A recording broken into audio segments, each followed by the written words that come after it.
Have you ever seen the original movie Mean Girls? There's a math competition within the movie. The contestants need to find the value of this limit, and the main character figures out that the limit does not exist. Didn't really do any work, just kind of refers back to sitting in calculus class one day and rattles off that if the limit doesn't approach anything, the limit does not exist, which technically is correct, but how do you actually show that this limit does not exist? So we're going to take a look at this limit from the movie Mean Girls and try to verify that that answer was in fact correct.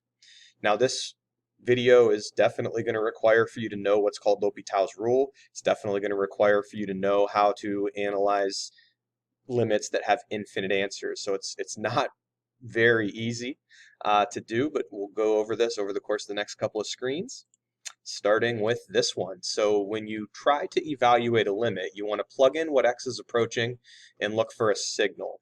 Now, if you put 0, the value x is approaching, in place of all of these x's, what you end up with is you end up with 0 divided by 0. Now, the notation that I'm utilizing here would maybe be familiar to those of you that are preparing for the AP Calculus exam.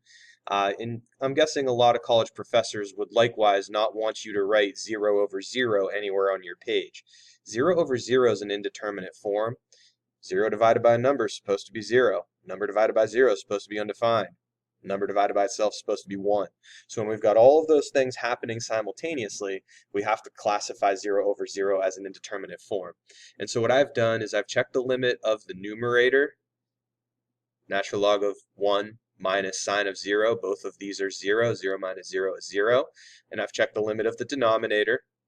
Cosine of 0 is 1. Squaring that keeps it a 1. And then, of course, 1 minus 1 is 0. So I've confirmed that the limit of the numerator and the limit of the denominator are both 0, and that gives me the green light to apply L'Hopital's rule. So L'Hopital's rule requires us to compare the rate at which the numerator is changing with the rate at which the denominator is changing.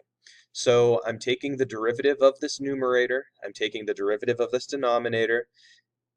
The numerator is going to require use of a chain rule here, so I've got natural log of an inner function, so I've got 1 over the inner function, and then times the derivative of 1 minus x to finish that chain rule, and then I'm subtracting off the derivative of cosine of sine of x, which is cosine of x, to complete the derivative of the numerator. The derivative of the denominator is also going to require a chain rule. You'll notice I rewrote the cosine squared like this, which is a little more helpful when you're taking derivatives to see the parentheses, in my opinion. So the derivative of the 1 is 0, so you see no leading term, and then I'm going to have the negative copy in. I'm going to multiply the set of parentheses by this exponent. I'm going to subtract 1 from the exponent, so get a first power. Inner function stays there, and then times the derivative of the inside function times the derivative of cosine of x, which is negative sine of x. I'm going to try to figure out what the limit of this is. So same step that we did initially, now that we've applied L'Hopital's rule. If I plug 0 in place of this x, this x, this x, and this x, what ends up happening? Well, if I have 1 over 1 minus 0, this is just 1 over 1, but then I'm multiplying by negative 1. So I get negative 1 out in front of the subtraction, and then I'm subtracting off cosine of 0. Cosine of 0 is 1, so this is negative 1 minus 1. That is negative 2. I do not end up with an indeterminate form here. I do end up with an undefined form because my denominator, when I evaluate sine of 0, I definitely do get 0. So I still am not really to a conclusion. When you see this, that does not automatically mean, when you see negative 2 divided by 0, that does not automatically mean that the limit does not exist. The limit very well might be positive infinity. The limit very well might be negative infinity. So we've now got another signal. It's not to apply L'Hopital's rule. Now it's to figure out on the two sides of 0, what do we get? Do we get positive infinity? Do we get negative infinity? Do we get differing results? And that's what we'll check out here. So after that L'Hopital's rule had been applied, I'm checking out that limit on the bigger side of 0.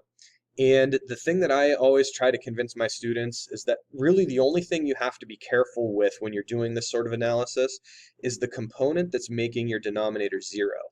Like, I don't care if this numerator is negative 1.9 or negative 2.1. I know based on being on the bigger side of 0, it's going to be one of those two things.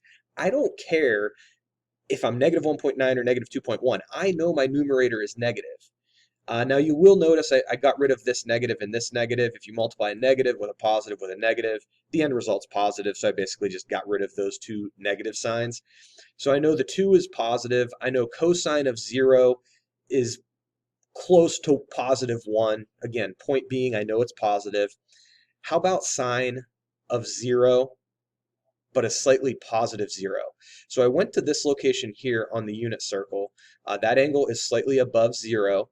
My y-coordinate there is ever so slightly positive. And if you've used the unit circle to evaluate trig ratios before, you'll know that the y-coordinate gives you your answer for sine. So because my y-coordinate at that location on the unit circle is slightly positive, I know that my sine of that sort of angle is going to be slightly positive. And if I take a negative divided by a positive times a positive times a positive, that's a negative divided by a positive, that's going to imply that this one-sided limit is negative infinity. Now, if I flip to the other side of 0, what changes? Not a lot. Again, we don't care whether this is negative 1.9 or negative 2.1. 2.1, 1.9. We care negative, positive, positive. What's going on in this location where you have that 0 arise within the denominator?